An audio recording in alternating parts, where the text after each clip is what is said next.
Nearly 1.7 million people have gotten at least one dose of the coronavirus vaccine so far. Nearly 1 million people are fully vaccinated. But what if you catch COVID between your two shots? Well, reporter Francisco Almanara talked with a doctor about what to do and why just getting your first shot doesn't mean you're invincible. According to the Wisconsin Department of Health Services, nearly 3 million vaccine doses have been administered. But there are at times still questions that have doctors stumped. Like what to do if you get COVID-19 between doses if you're doing a 2-dose series. I'm not even sure if we've got like slam dunk guidelines for that. Dr. Jeff Potoff with UW Health says that's because that situation hasn't been thoroughly studied yet.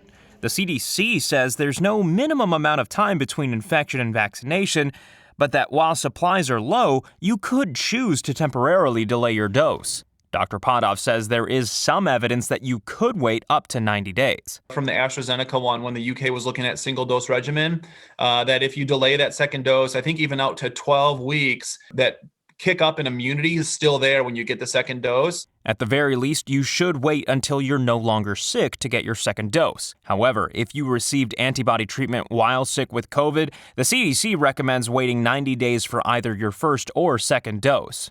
Dr. Potoff says the most important thing to do is to avoid getting sick in the first place. I think, after you get that first dose, sometimes you feel invincible, especially for the first 2 weeks after you get that first dose. You really don't have any immunity at all. He says while there's some evidence you're protected 2 weeks after just one dose, it's not enough to be sure, so act like you're still in danger of infection until 2 weeks after your second dose, at which point you'll be considered fully vaccinated.